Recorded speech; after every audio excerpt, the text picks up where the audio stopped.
Hello guys, welcome to our YouTube channel Pakistan stock market updates. अगर आप जानना चाहते हैं कि स्टॉक मार्केट में मोस्ट डिविडेंड पेइंग कंपनीज कौन सी हैं, यानी मुनाफा वाली कंपनीज कौन सी हैं, जिसमें आप लॉन्ग टर्म इन्वेस्टमेंट करके 1 लाख से 1 करोड़ रुपए तक कमा सकते हैं, so don't miss your chance, grab it now, call me now, ask me how. जी, मेरा नाम है Hasan Arif Khan. Pakistan stock market updates में आपको खुशामदीद कहता हूं। जैसे कि आप देख सकते हैं, इस वक्त मैं मौजूद हूं स्टॉक मार्केट के अंदर, और आज हमारे साथ एक मेहमान मौजूद हैं, मोहम्मद हनीफ साहब, जो कि स्मॉल इन्वेस्टर की हैसियत से जो है मार्केट में अपने फ़राइज़ अंजाम दे रहे हैं। एज एन स्मॉल इन्वेस्टर जो है पिछले सन 1995 से जो है वो स्टॉक मार्केट का हिस्सा है और इन्वेस्टर के तौर पर अपने फ़राइज़ अंजाम दे रहे हैं। उनसे कुछ सवाल जवाब भी करेंगे, मार्केट के हवाले से भी पूछेंगे कि पहला दौर क्या था और अब दौर में क्या फ़र्क आया है। तेज़ी भी देख ली, सब देख लिया। हमारे साथ मौजूद है, उनसे बात करते आएँ और आपकी मुलाकात कराते हैं। अस्सलाम वालेकुम सर। वालेकुम अस्सलाम। सर कैसे हैं आप? अल्हम्दुलिल्लाह। सर मुझे बताएं कि आपने माशाल्लाह से जो है आपको इतने साल हो गए हैं और 1995 एक लंबा तवील अरसा, 2021 चल रहा है और मार्केट में तेज़ी भी देख ली। पुराने सिस्टम में शाउटिंग के ज़रिए काम होता था और अब जो है वो चेंज हो चुका है बिल्कुल काम। इंटरनेट पे हर चीज़ अवेलेबल है, डिजिटली हर चीज़ हो चुकी है, सिस्टम दे दिए गए हैं। तो अब आप क्या देखते हैं, अब निज़ाम में कितना फ़र्क आया और मार्केट जो है कैसी है? मार्केट तो हमारी बहुत अच्छी है। अगर आप हमारी तमाम मार्केट की प्रॉफिटेबिलिटी देखें और कंपनियों की प्रॉफिटेबिलिटी देखें तो आपको पता पड़ेगा कि तमाम कंपनियों की अर्निंग बहुत शानदार आएगी। इसलिए कि हम लार्जेस्ट पॉपुलेशन हमारी बहुत है, सेलिंग भी बेइंतहा है। अगर किसी भी आप प्रोडक्ट को आप देखें तो मार्केट में उसकी सेल और डिमांड है हमारे पास। तो मार्केट तो हमारी शानदार हो, प्रॉफिट भी बहुत ही अच्छा रहता है। लेकिन आपको ये देखना है कि आपकी स्ट्रेंथ कहाँ है, आप कहाँ बाइंग कर सकते हो और कहाँ अपनी सेल कर सकते हैं। तो ये इसी तरह है ये। हमारी जो इंतज़ामिया है स्टॉक मार्केट एक्सचेंज की, वो छोटे इन्वेस्टर को किस तरह से सपोर्ट कर रही है और क्या कार्रवाई कर रही है? क्योंकि पिछले कुछ टाइम में जो है हैस्कोल में जैसे नुकसानात हुए थे स्मॉल इन्वेस्टर को, कुछ और जगह पे भी नुकसानात हुए थे, तो इस पे कोई कार्रवाई हुई? सपोर्ट है इंतज़ामिया की तरफ से, बोर्ड की तरफ से छोटे इन्वेस्टर को? इंतज़ामिया एसीसीपी छोटे इन्वेस्टर को कोई सपोर्ट नहीं करती, ये तय हैगा और ये लिखा गया है। देखिए, कंपनी एक आती है कि अपना पोर्टफोलियो लेकर वो अपना एक चीज़ बताती है कि जी मेरे पास इतनी इन्वेस्टमेंट है, मैं इस जगह इन्वेस्टमेंट करना चाहती हूँ। पब्लिक उसमें पैसा इन्वेस्ट करती है। मुझे ये बताइए, हैस्कोल के अपने एसेट्स क्या हैं? एसईसीपी या कराची पाकिस्तानी स्टॉक एक्सचेंज को नहीं पता। उसका भाव 350 रुपये हो गया, 10 रुपये का शेयर।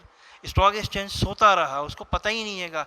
इसी तरह काफ़ी कंपनी ऐसी हैं जो अपने को हाई करा के उसके बाद वो गायब हो जाते हैं। तो इस छोटे स्मॉल इन्वेस्टर के लिए तो एसीसीपी और पाकिस्तान से कोई किरदार ही नहीं है, कुछ भी नहीं है। तो कोई एक्शन नहीं लिया जा रहा, बोर्ड ठीक नहीं है, इंतज़ामिया ठीक नहीं है, क्या वजूहत हैं इसकी? ये कभी लेते ही नहीं है, ना लेंगे ये। इसलिए कि ये हमारे यहाँ जो एक सिस्टम जो है ना, कि एलिट क्लास को आपने प्रोटेक्ट करना है, तो यही चीज़ होती है। कुछ इन्वेस्टर्स, स्मॉल इन्वेस्टर्स से मेरी मुलाकात भी हुई थी, उनसे मैंने पूछताछ भी की। वो कहते हैं कि कंपनीज डिविडेंड नहीं देती और कुछ शिकायत भी थी। तो आपका इस बारे में क्या कहना है? क्योंकि आप एक लंबा अरसा आपका रहा है, एक जो है आपने समझे ज़िंदगी पूरी जो है वो इस चीज़ को दे दी, तो सर्वाइव कर पा रहे हैं क्या? सर्वाइव अब तक कर रहे हैं तो वो किस बेस पे कर रहे हैं? और जब चीज़ें मिलती नहीं हैं, एक इंसान को वो चीज़ मुहैया हो ही नहीं रही, तो वो सर्वाइव किस तरह कर रहा है? देखें, अगर आपकी जो स्ट्रेंथ है आप उस पर काम करेंगे तो आप सर्वाइव करेंगे। बाकी ये मार्केट हमारी जो है वो लालच पे ज़्यादा डिपेंड करती है। इसलिए कि मैंने आज एक शेयर ख़रीदा, उसका रेट 10 रुपये बढ़ गया, मैं खुश हो गया, मैंने भेज दिया। लेकिन कल वही शेयर मैंने एक शेयर की जगह 1000 शेयर ख़रीद लिए। मेरी स्ट्रेंथ 1000 ख़रीदने की है ही नहीं और वो 5 रुपये गिर गए, तो मैं कैसे? ये बड़ा नुकसान है। तो बेसिकली जो छोटा इन्वेस्टर है वो लालच में ही मारा जाता है और उसकी वजह से उसको नुकसान होता है। मेरी दरख्वास्त है स्मॉल इन्वेस्टर से ख़ास तौर पे कि वो इतनी बाइंग करें या सेल करें जिनकी उसकी स्ट्रेंथ है। अगर 1 किलो वज़न आप उठाएंगे सकते हैं, अगर आपको 100 किलो दे दिया तो अब तो बैठ जाएंगे। तो प्रॉब्लम यही है कि वो लालच में ही मारे जाते हैं। कि बाकी मार्केट हमारी बहुत शानदार है।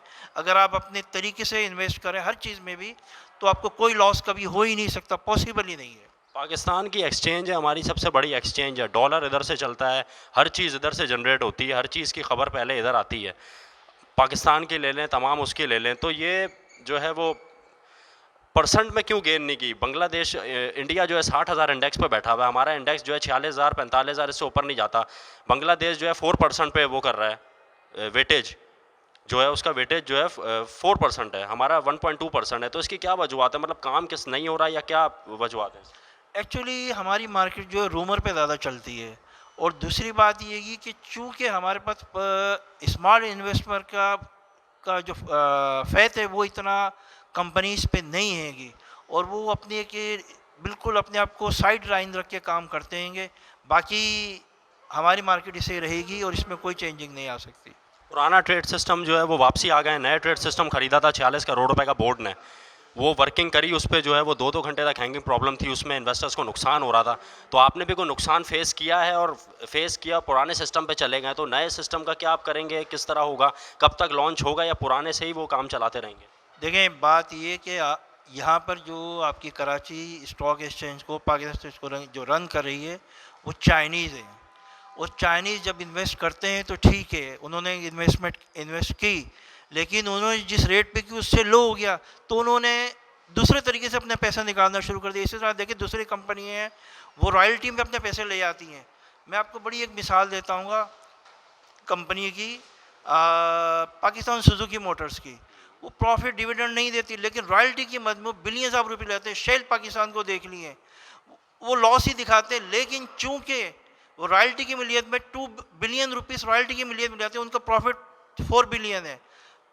2.5 बिलियन तो वो रॉयल्टी की मिलियत में, कमीशन की मद में ले गए। तो शेयर होल्डरों को कहाँ से मिलेगा? 700 रुपये का शेयर था, आज 250 रुपये का शेयर है। तो वजह यही है, हम इसको लुक आफ्टर नहीं करते। एसीसीपी स्टॉक एक्सचेंज खामोशी से बैठा, वो देखता नहीं है।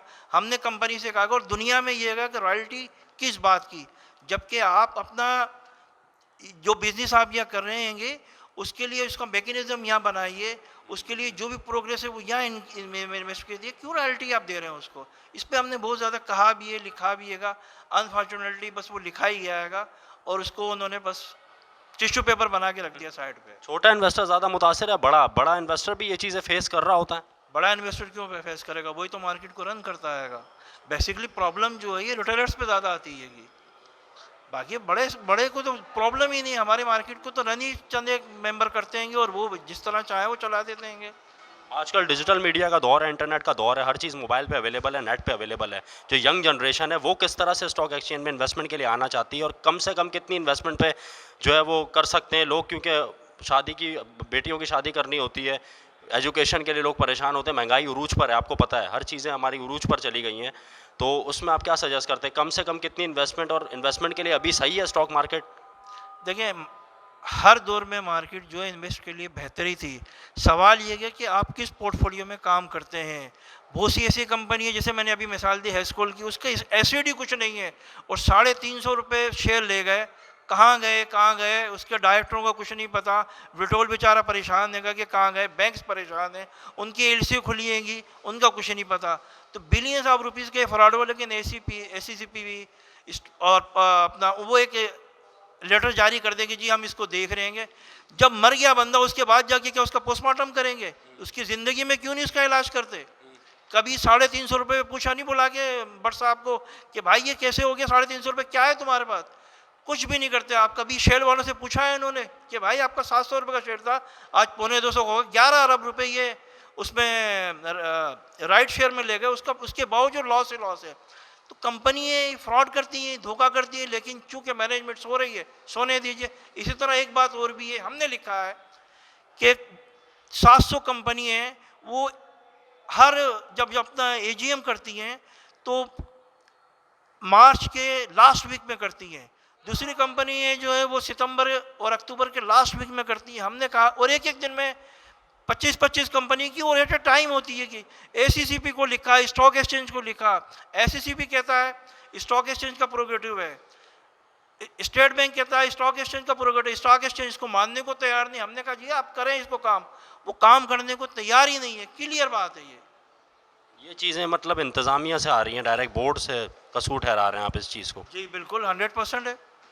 और ये बात मैं आपको बता दूं कि पाकिस्तान स्टॉक एक्सचेंज की अभी एजीएम हुई थी, उसमें हमने रेस किए हैं, उनको लेटर दिए हैं, लेकिन वो कहते हैं हम कुछ नहीं कर सकते।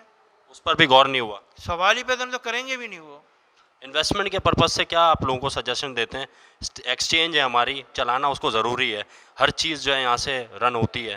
तो लोग इन्वेस्टमेंट, जो नए इन्वेस्टर हैं जो नॉलेजेबल नहीं रखते स्टॉक मार्केट की, वो कितने रुपए से इन्वेस्टमेंट कर सकते हैं ताकि उनका जो माइंड सेट है वो क्लियर हो आपके ज़रिए? क्योंकि आपको एक तजुर्बाकार हैं, और जो है वो इन्वेस्टमेंट के लिए कम से कम कितनी इन्वेस्टमेंट हो जिससे बंदा इन्वेस्टमेंट कर सकता है? देखिए, मार्केट में 2 रुपये का भी शेयर्स है और 2000 रुपये का भी शेयर है, 10,000 का भी है। आप अपनी क्लाइंट को चाहिए छोटे में अपनी स्ट्रेंथ देखिए वो कितनी है, उसके बाद उस कंपनी की वो बुक्स देखे, उसका प्रॉफिट देखे, उसका लॉस देखे, उसकी इन्वेस्टमेंट देखे कहाँ कहाँ है, उसके बाद जाके इन्वेस्टमेंट करे तो बेनिफिट है, अदरवाइज़ कुछ नहीं। अगर ये रूमर पे काम करेंगे तो लॉस ही होगा। स्टॉक मार्केट का फ्यूचर कहाँ देखते हैं आप, कहाँ स्टैंड करती हुई नज़र आ रही है आपको? देखिए स्टॉक मार्केट का फ्यूचर पाकिस्तान से जुड़ा हुआ है। जब कंपनी रन करेंगी तो स्टॉक एक्सचेंज खुद रन करेगा, लेकिन हमारी कंपनी अगर आप देखें तो उनकी प्रॉफिट तो बहुत शानदार है। आपके कोई से भी कंपनी को चंद एक को छोड़ के देख लें तो उनको प्रॉफिट तो कहीं से कहीं जा रहा है। आप देखें इस साल फर्टिलाइज़र की सेलिंग देख लें, आप ऑटोमोबाइल की देख लें, कार की देख लें, किसी भी चीज़ की आप देख लें, इसी तरह आप सरिये वगैरह की देख लें तो उनकी सेल तो बहुत ही ग्रो कर रही है और उनके रेट के बावजूद इतनी ग्रो कर रही है। लेकिन मार्केट हमेशा चलती रहेगी। प्रॉब्लम सिर्फ इन्वेस्टर को ये है कि वो कहाँ खड़ा हो, कौन सी कंपनी रन करे, बस ये है। IMF से जो मुज़ाकरात चल रहे हैं पाकिस्तान के, आपको क्या लगता है कब तक जो है ये तय पाएंगे? क्योंकि 3 हफ्ते पहले शौकत तरीन साहब ने जो है स्टेटमेंट दी थी कि जल्द ही हो जाएंगे, और उन्होंने कल भी यही स्टेटमेंट दी है कि जल्द हो जाएंगे। खबर आपके सामने आ रही है कि तय होंगे, और इससे हमारी स्टॉक मार्केट पे इतने जो टाइम है क्या अफेक्ट पड़ा है, और इससे बेहतर हो जाएगी? सर एक बात बताइए, IMF से हमें फ़ायदा क्या हुआ आज तक, ये बता दीजिए। पहला सवाल तो मेरा ये है।